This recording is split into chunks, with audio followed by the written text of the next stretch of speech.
নমস্কার চন্দন বাবু। নমস্কার নমস্কার। কি ব্যাপার, আপনার বাবা বলেননি আমার কথা? বলেছে বলেছে।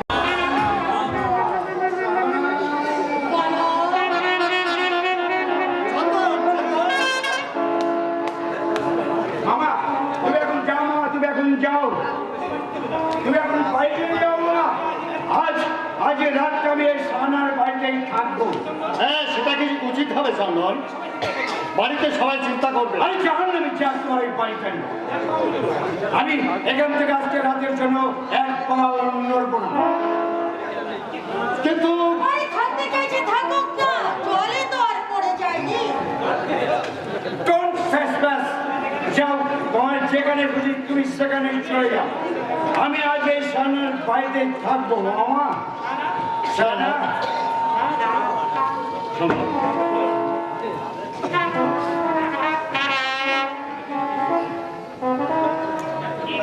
আরে কি যুক্তি হচ্ছে বাবা? হ্যাঁ, আমি জমিদার খড়গপুর, আমার সাথে মামলাবাজি নিয়েছো? হ্যাঁ, আমার সাথে মামলাবাজি। আমি চলি সায়না, ওর জন্য কোনো অসুবিধা না হয়। কাল ভোর হলে কিন্তু ট্যাক্সিটা পাঠিয়ে দিও। আমি তাহলে নিশ্চিন্তে বাড়ি যেতে আরে যাও বাবা, তাড়াতাড়ি যাও, তাড়াতাড়ি যাও। আরে বাবা যাও, আর কোনাতে যাও, যাও যাও যাও, চলে যাও। হ্যাঁ, চলি চন্দন, তুমি কিন্তু খুব ভোরেই চলে যাবে। আরে তুমি বড্ড বেনসি, যাও না বাবা, যাও। হাজার হোক তুমি তো ভদ্র। হ্যাঁ, যেখানে সেখানে রাত কাটানো তোমার কিন্তু উচিত। আচ্ছা, আমি চলি। হ্যাঁ যাও বাবা, যাও, দ্রুত যাও, দ্রুত যাও। যাও না, কাছে এসো, কাছে এসো সাহানা, কাছে এসো। বলছি তুমি নাচতে পারো সাহানা? নাচ দেখবে? গাইতে পারো সাহানা? গান শুনবে? নাচো সাহানা, নাচো। তোমার এই সরস্বতী যৌবনে অবগুণ্ঠনে আমি স্নান করে আমি ধন্য হতে চাই, আমি তৃপ্ত হতে চাই। নাচো।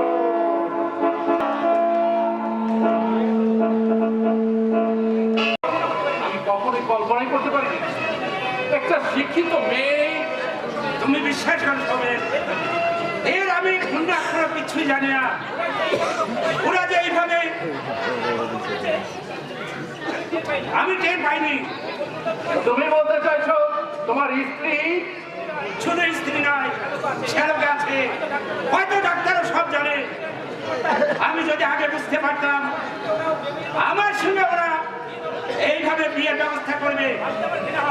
ভাবতে আমার ঘৃণা হয়, তুমি একটা শিক্ষিত মেয়ের সঙ্গে জড়বুদ্ধি সম্পন্ন একটা আবার ছেলেকে তুমি বিয়ে দিতে পারো? না না না না, মেয়েটি নাকি চন্দনকে অপমান করেছিল। অপমান করেছিল বলে একটা শিক্ষিত মেয়েকে তুমি তার জীবনটা ব্যর্থ করে দেবে? লঘু পাপে গুরুদণ্ড। তুমি কি ভাবো তোমার ওই নির্বোধ ছেলের সঙ্গে ওই মেয়ে ঘর করবে? ওর মন বলেও তো একটা জিনিস আছে। আমি তখনই সন্দেহ করেছিলাম প্রভা নিশ্চয়ই কোনো মতলব বেঁধেছে। ইন্দ্রাণীর বাবাকে বলল আমার ছেলের সঙ্গে আপনার মেয়ে দিয়ে দেবে। আমি কি করে বুঝবো ওই বাবার সঙ্গে বিয়ে দেবে? ওইটিও দিয়ে তুমি আমাকে সন্তুষ্ট করতে পারবে না। তুমি এই সংসারের কর্তা। আমি নামেই তো কর্তা, আসল শক্তি তো ওদের হাতে। সূচনা মারা যাওয়ার পর আমার ব্যক্তিত্ব মনুষ্যত্ব সব লোক দিয়ে গেছে। এই লক্ষ্যপতি বীরেন্দ্র চৌধুরী আজ সর্বহারা। তুমি হয়তো বিশ্বাস করবে না, আমার চেয়ে বেশি ক্ষমতা আছে ওই ডাক্তারের। মাঝে মাঝে ডিরেক্টর আমাকে বিদ্রোহ করে, কিন্তু প্রতি মাসে ভাষা আমি খুঁজে পাই না। সব কিছু দিয়ে হবের হাতে আমি দেউলিয়া হয়ে গেলাম। হবের হাতে আমি দেউলিয়া হয়ে গেলাম। এই লক্ষ্যপতি বীরেন্দ্র নারায়ণ চৌধুরী আর আজ নির্বিশ্ব আমি আমি যদি শিক্ষিত ভদ্রলোক না হয়ে যদি চাষা ভুষা হতাম, তাহলে আমি গায়ের চেয়ে বুঝিয়ে দিতাম আমি এখনো বেঁচে আছি। কিন্তু আজ আমি তা পারি না, কারণ আমার বিবেকে বাধে, বিবেকে বাধে। হতভাগা, মান সম্মান প্রতিপত্তি কোনো কিছুর অভাব নেই, অথচ যে যারা ওর বুকের মধ্যে আছে ওই বীরেনকে না দেখলে আমি বিশ্বাসই করতে পারতাম না।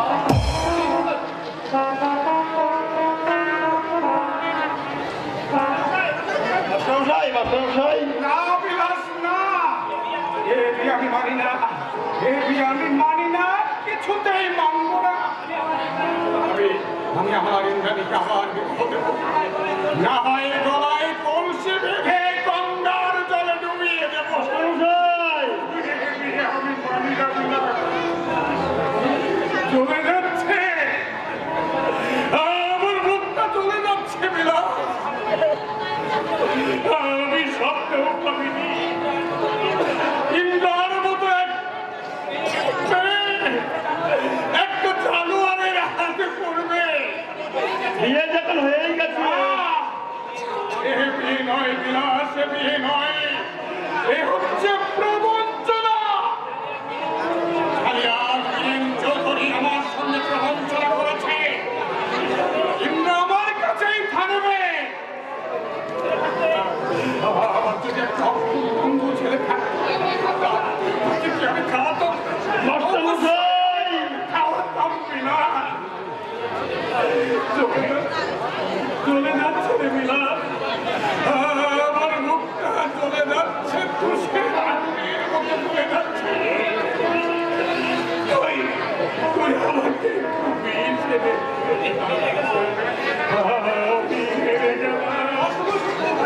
আমি অশুভ শক্তির কাছে হেরে গেলাম।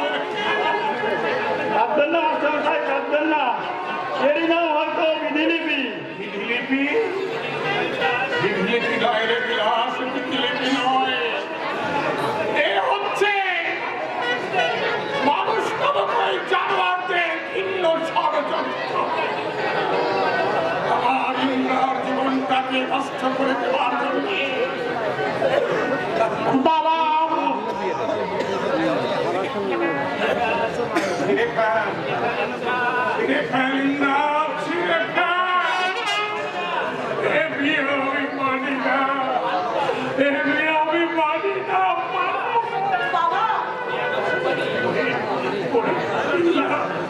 এখনো কুমারী, এখনো কুমারী, মঞ্চে নাম দিয়ে দাও।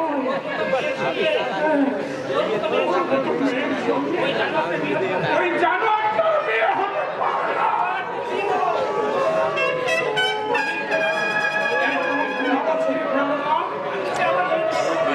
আমি তোকে আবার বিয়ে দেবো, যদি না দিতে পারি চিরকাল তুই আই বুড়ো হয়ে থাকবি। শাস্ত্র মতে ওর সঙ্গে আমার বিয়ে হয়েছে বাবা। ধর্মের চোখে, সমাজের চোখে আমি ওর বিবাহিত স্ত্রী। ওদেরকে চিনিস না হতভাগী, ও মানুষ নয়, ও একটা মানুষ রূপী জানোয়ার। না বাবা, না, আমি সীতা, সাবিত্রী, দৈবন্তী দেশের মেয়ে। তাদের আদর্শ যে আমার আদর্শ। তুমি তো জানো বাবা, বেহুলা মৃত স্বামীকে নিয়ে সাগরে ভেসেছিল। এই ভাবে কাব্য রচনা করা যায়, কিন্তু বাস্তব জীবনে ভাবাবেগের কোন স্থান নেই রে মা। জীবনটা কাব্য নয়, কঠোর কঠোর বাস্তব। দুদিন ইতিহাস বোধহয় উঠবো না। সারা জীবন তোর চোখের জলে মুখ ভাসে। তারপর যদি ইন্দ্রাণীর জন্ম হয়নি বাবা, জীবন তোমার কোনো বিষয় হবে দিদি। সেই দুর্বিষহ জীবনের মাঝখানে দাঁড়িয়ে আমি মনে মনে প্রার্থনা করব, এই করেছো ভালো নিকুন, এই করেছো ভালো, একই ভাবে হৃদয়ের মোর তীব্র দহন জ্বালো। তুই মহা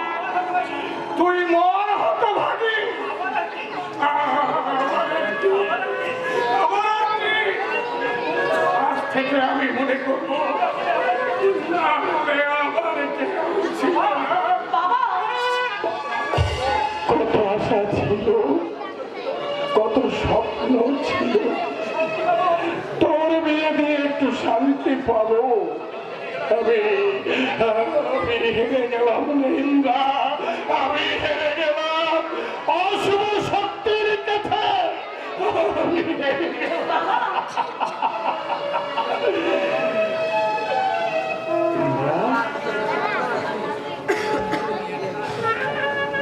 বাবা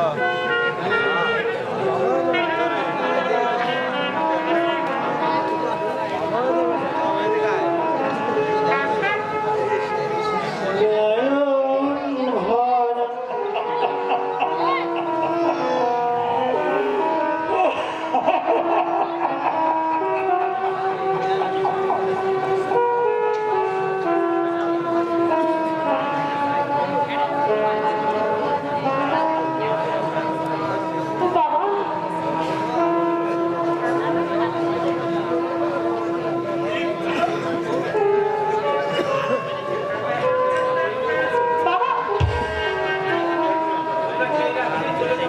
তোমরা কি রাতে চলে যাবে দিদি?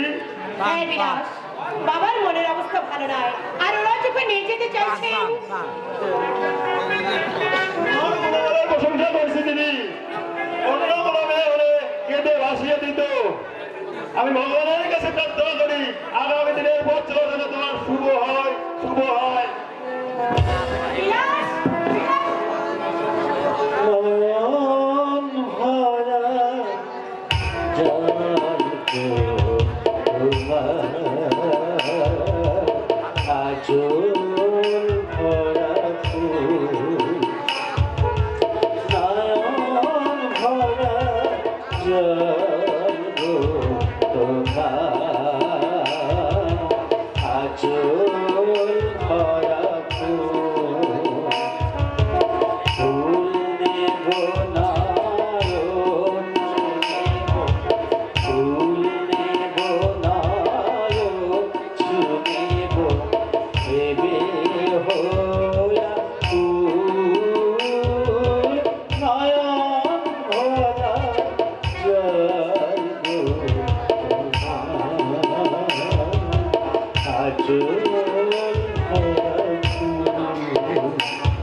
খাওয়ার সাথে জাগে মালা যখন কাছো তখন